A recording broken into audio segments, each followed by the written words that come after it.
And we're live. What is this, Lady Ada? Hey, everybody. It's Wednesday, 7:30 p.m. Eastern Time. Time for show and tell. It's me, Lady Ada, the engineer. With me is Phil. I got a whole bunch of puppets behind me. And this is Adafruit. This is a factory where we do everything, the manufacturing, the shipping, the testing, the engineering, the coding. And right now we're hanging out and watching you, the viewer, as you show off your cool project. So let's start off with Noah and Pedro. Everyone else, please mute your mics. I'm calling you. Get out of here in about 20 minutes. Okay. Hey, Hey, everybody. So we got a super easy 3D project this week. We launched a little bit earlier today. It's some magnetic shoelaces. Boop. So it just has the magnets that we have in the shop and a very easy to edit design that just goes around your shoelaces and then just keeps them tied.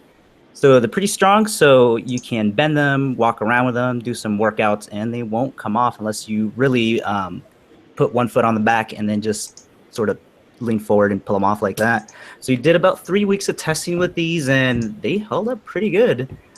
Super easy if you want to add it to like your curriculum for teaching kids how to design for 3D printing, and you can get all the files. Fusion 360 files are super easy to edit. It's just the patterns that control the amount of shoe hole laces that you want to add on them and the magnets. So we launched the video earlier today. You can check that out. And the 3D Hangout show was on earlier today as well. You can take a look at us editing all the Fusion 360 files if you want to take a look at how to customize them for your own shoe. Yeah, and we like these because I think when we talked about this project, you said it could be really good for people who have difficulty tying their shoes, or they have special shoes they have to wear and they only come with laces. But for some people, it's actually really hard to tie shoelaces. So this kind of makes it easy. You set this up and then you just pull apart, put them together. Yeah, especially if even if you're really good at tying them, they just they always come untied. So it's super fun to not have to worry about that anymore. And they look cool, so you can do either. Yeah, you can stylize them, change the colors out to match your shoes. And when people ask like, "What do you do for a living?" You always say, "Oh, 3D printing, design." And the first thing that I would always show off was like my iPhone case. Now you just point down the floor, and be like, "Oh yeah, you just design something like this, like for your shoes." Not you could just tell them to just like shoo. I remember like the first project you showed off on like the show and tell was that LED belt buckle, right? It was one of your projects. Yeah. So you can have that LED belt buckle, the shoelaces in your iPhone case. Your walk-in 3D print. Yeah, I think it's the wearable projects that are as cool as a show off. Yeah, those are fun. Okay, and functional. Fun and functional. Super functional, yeah. Thank you. Next up, let's check out what Circuit Scott. Sorry. Hi, I just wanted to show off a top secret. This is the Trinket M0. What? Hey, that's... They can't ask about it though, right? Yeah. But the cool thing with it is that it's got this status RGB LED on it. And so I previously added it for the NeoPixel, also on the new Metro that I'm also not allowed to ask about or talk about. Giving all the secrets away. So what I did last week though is with Python, when you're running your program, sometimes you get an exception that's uncaught, meaning like something with your code was wrong. And what this is showing me is it's actually flashing an error code to tell me what failed, what the error was, and the actual line number that it occurred on.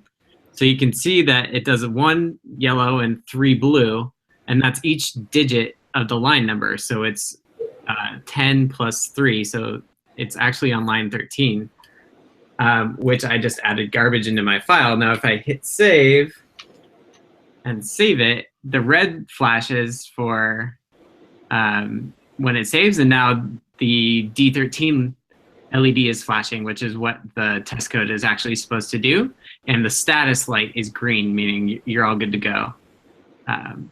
So yeah, that's one thing I've been working on. All right. Okay. That's cool. Thank you, Circuit Scott. You're welcome. Thank you. Next up, JP. Circuit JP. Right on. Hey, everybody. I am here in my workshop, and I'm working on the final of the 3 parts of my Lucio Blaster that I've been putting out videos on for the last few weeks. And so in the last one, I had put together the kind of full circuit that integrates everything from the background music to the lighting effects to the sound effects for the gunshots.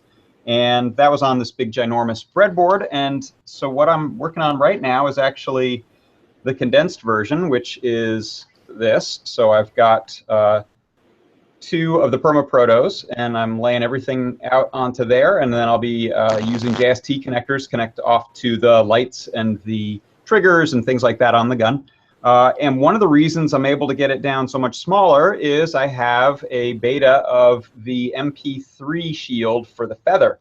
So this little guy right here replaces the full-blown MP3 Music Maker shield that was on top of a full-blown Arduino. So I'm using a Feather M0, which is good because it's got a lot more RAM on it, which I needed. I was running out of RAM on a 32U4 or a 328 that I had Arduino that I was using because I got a ton of NeoPixels. I got like 168 NeoPixels and some MP3 code and a whole bunch of other stuff. So this is actually going to make it better and smaller. So that's what I'm working on, as well as a whole bunch of 3D modeling and design and printing to get the parts to fit and interconnect and everything. So I'll probably be showing stuff next week about that.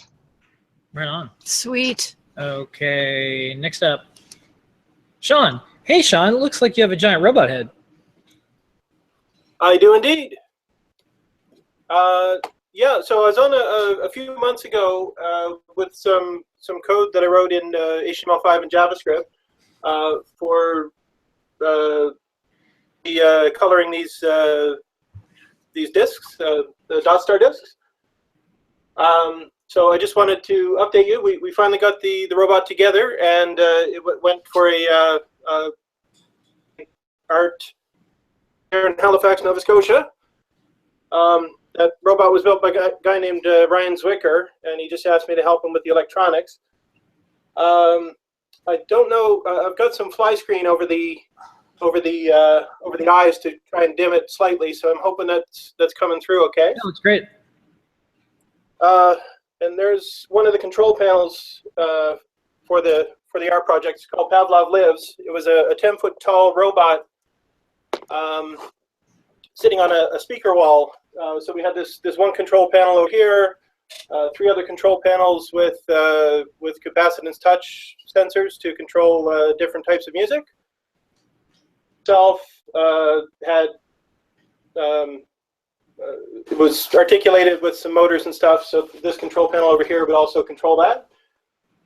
You can scroll through the different types of eyes, different types of mouths, and there are preloaded animations with either the eyes or the mouth or both over on the right here. Yeah, and what you're looking just for scale, this thing's probably about 3 feet wide by about 1.5 feet tall, just to give you a sense of scale. And very quickly here, I should be able to share. Can only fit his head in my basement. That there. Mm-hmm. Wow. Wow, that's a robot. Yeah, so that's the speaker while he was sitting on, and he had little sneakers, and he would kick his feet and stuff as people wanted to interact with him. So that is basically all I have. Well, you got a gigantic robot head in your basement, so. Fantastic. The sticker, we'll send you an SD until the sticker. It's only this big, but it matters. So maybe the sticker can be his nose. Yeah, exactly. It's like it'll come to life like a snowman. All right, thank you so much, Sean. Amazing. All right, next up, Andrew, your mic and show us your project. Hello. So last week I showed JavaScript running on the ESP8266 doing the 16:8 displays. I've got it working with the 8:8 displays before. Now I've got it working with the bicolor display, and a lot of the abstractions that I've done means that I'll be able to easily port it to like Node.js on a Raspberry Pi and other things like that. So the code would be portable across different JavaScript runtimes. So this is running on the Esprina ESP ported to the ESP8266. So that should be able to run on a. It should be able to run on a Raspberry Pi in Node. I haven't tested it yet, but that's another thing that I'll be working on as part of the project. I haven't touched the 7-segment displays yet, but that's my next job. I also got the show and tell stickers today, and some other stickers came through for Things SDK and Flasher.js. We was nominated earlier on this week for Library of the Year as well, up against like React Native and Redux and all these major JavaScript libraries. So it really validates the work that we've been doing as a team. We've got first-time contributors to the open source project, and it's just super cool that we've like nominated with these people, and the work that we're doing is being recognized. So you're nominated, and then when is the ceremony? Oh, well, enough people who were nominated were against the awards, and it was taken down. So we were nominated up against like the big books like Facebook's libraries and stuff like that, and enough people were like so modest to say, please don't do this, that it got pulled down. So we got recognized for like 12 hours, which was great, but it's unfortunate for the contributors to the project that we didn't get a good stab at it. But we got nominated, which is the positive. That's great. Fantastic. Leonardo DiCaprio did get an award, though. Just gave it to him. So sorry. Best library. You got the best library. I don't know. 1 year. Things SDK will get an award. Yeah. All right. Well, fantastic. Well, just because you got 2 as seen on the show and tell stickers doesn't mean you can't get more. So email support@adafruit.com. We'll send you out one. And I know that you have one of those Amazon Echo, so I'm going to try to do this. Alexa, weather. In effect until Thursday, December 15th, 12 a.m. The current weather is 28. Oh, that's always fun. With a low of 20. Alexa, buy some milk. Oh, he turned it off. Okay. Yeah, there's no warning here. All right. I can't resist doing that. I know. It's just, you just want to cause trouble. All right. The funniest thing is when we were working with the Echo and we accidentally said something like Echo, and then I stuttered, and it thought I said Echo by Echo, and so it like put an Echo into my shopping cart by mistake. Yeah. Yeah. So we that's went. How they reproduce. So we went with it, and another one showed up. So now we have 2. Okay. All right. Thank you so much, Andrew. See, Scott, unmute your mic and show us what you're up to. Oh. Hey. Well, a couple things here. I'm always working on stuff. I saw an article on doing a 1970s strength synthesizer emulation just using a NetMel 328. So this one was using a little 37-note keyboard. I can throw the URL up here in a moment, but I'm like, you know what, I bet I could make a module for that. And so, you know, in a couple of hours, I made the layout you see here. It's not a terribly difficult design. Let me see if I can get it to fit to the schematic here. But the gist of it is you are generating 8 sawtooth waveforms in code, and it's output at a sample rate of about 20,000 times a second. And what he did is he used one timer to calculate the samples, and he used another timer in PWM mode as his cheap DAC. So you have the waveform being fed to the PWM module, and it comes out on like pin 11. And then there's a simple 2-pole filter on here and a gate jack, so you can trigger external processing whenever you play notes. But it's 4-note paraphonic. There's only one gate signal. There's only one envelope signal per, no matter how many keys 1 through 4 you press. But it's enough to do 90% of the stuff a string machine was called to do anyway. Original string machines, let me get back to me real quick. Original string machines are kind of the same technology as electronic organs back then. What you had a chip called a top octave divider. It was just a little piece of custom logic that took like a 2 megahertz clock in. And then it had a bunch of large integer dividers in it that would each one would divide down to high C, one would divide down to C sharp and D sharp, so on. And then for the remaining octaves, you just hung divide by 2 counters down the line and for as many notes as you needed. And most of these did 37 notes. That's 3 octaves plus 1 note. But you know, of course, the board is only half the design. The other half is, of course, you got to stick put it on a panel so you can mount it in your machine. And here you can see all the stuff. You have MIDI input jack, and then Contour. What it does is it selects from a table of attack and release values how sharply the sound starts and how quickly it dies away. This is for vibrato, the LFO rate. This is the little cheap. It's a 2-pole filter. I didn't want to use a dual gang potentiometer because those are hard to fit behind a panel when you only have a half-inch clear. So I said, oh, let's just make it 2 separate poles, make it a little more versatile. Emphasis is just resonance to the filter, and then Ensemble lets you detune one pair of the oscillators with respect to the other so that you get this sort of back and forth phasing effect. It's also a kind of phase shifter. But anyway, I was thinking, since I was making this 70s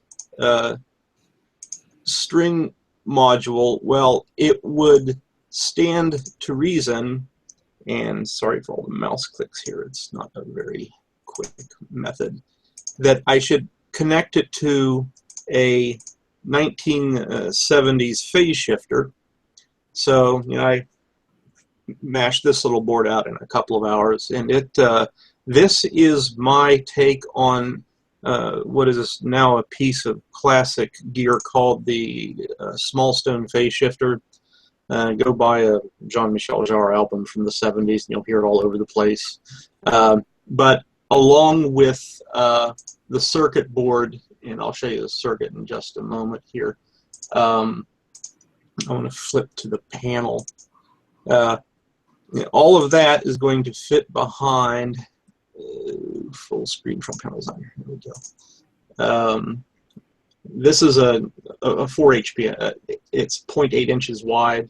But again, you just have an audio in and out. You can control the sweep of the phase shift elements. I'll demonstrate all this once I have it all built, but let me flip it to the schematic for you real quick, because it's probably more interesting than the board. But this was the first audio phase shift device to use transconductance amplifiers as the control element, because you would bring a control current in through here, and the more you turn this on, the more your phase shift comes from this capacitor. The more you put through it, the more it comes back as it feeds back. You get basically a 0 to 90 degree phase shift. So you have 90, 180, 270, 360, and ultimately when you're done, if you have the phase control set at 0, you're just summing 0 with 0, so you're going to just get a nice full signal out. But if this is at half a full scale, you have 180 degrees of phase shift, so you get a minimum of signal out, which is why we put the resonance control in, so that you have a little bit of direct feedback to emphasize the peaks, because these are essentially first order all-pass filters. Anyway, that will become much more interesting when I have this stuff built and you can see what's happening. But otherwise, I'm still building Chrominiuses. I've slowed down a bit because I injured my back snow shoveling this past weekend. So yeah, I get to I can sit and solder for 2 hours and I have to go lay down for a bit, and then sit and solder for 2 hours. But anyway, let me see. The very first Eagle board I did, I think I showed it to you before. It was that KLM 367. It just so happens I miscounted the number I had on hand, and I have to build another one by hand. So here I'm going back to where I started from and making a board for somebody. So it's always some kind of cyclic circle. And this showed up today. This is for my kids. So, yay, NativeVox. So I haven't even looked in it yet. You know, I'm the kid that's going to look in it first, but it's for them for Christmas. So anyway, that's what's happening here. Okay. Well, thank you so much, Scott. Thank you, everyone. I have a special shout out to a frequent visitor of the show and tell who's been with us from the beginning, Chris Young, who a lot of you know. He builds a lot of assistive technology and shares it. He sent us an email last week, and he said, "Hey, Phil and Lamar, Chris Young's here. I have pneumonia, and I had to get a tracheotomy. So for now, I can't talk. I'm using this device built from Adafruit parts," and of course, he links to it, "to type messages to my doctors and nurses on my phone. I told you before that Adafruit products make my life better every day, but now they're helping to save my life. I'm hoping to recover, but I'm in pretty bad shape. I wanted to tell you that you're both a great blessing to me. You've treated me like a friend. I will always treasure. I'm not giving up because I have still so many projects to show and tutorials to write. While I had the chance, I just wanted to drop a note and say thank you just in case I end up meeting my makers." So we stopped everything and we wanted to talk to his family and find out if there's anything we can do. And so we didn't hear from him, but in typical Chris Young fashion, he was able to contact us. We got a hold of his family, and he pulled through. And not only did he pull through, he wrote, and he said, "In case you missed it, check out my Facebook feed." It did a live Facebook video from my hospital bed. I was taking out the trach valve, the trach valve that works well. That means in future show and tell visits, I won't need to do maker charades. So we sent a bunch of vibes and whatever you believe in or not. Everyone else at the company, we sent a lot of healing wishes and warm vibes. And he said, "Please tell everyone thank you for their support. I believe in prayer, well wishes, good vibes, and all the forms of spiritual support." And he'll be back with us soon. So thank you, everyone, so much. The show and tell and what we do and how we share in this thing, this community really helps people. So thank you so much for having a place every week for Chris. And Chris, I know you'll be watching this. I can't wait to see what you're going to make next. So Okay. thank you, everyone. Oh, I'm sending you guys a Christmas present. I'm sending you, I had a few left over. This was my trinket from 20 years ago. This had a 12C508 on it. This is what turned into mod chip the things that I installed in people. Tis the season of giving. So thank you so much, Sean, Thank you, Robohead. Scott, Naveja, JP, Scott, and Andrew. We're here every single week. We'll see everyone next week on Show and Tell. And in a matter of seconds, Ask an Engineer. You can make a little oscilloscope out of that. Woo! That's a Laurie Anderson trick right there with the light coming up. All right, goodbye, everybody, before she eats all the electronics.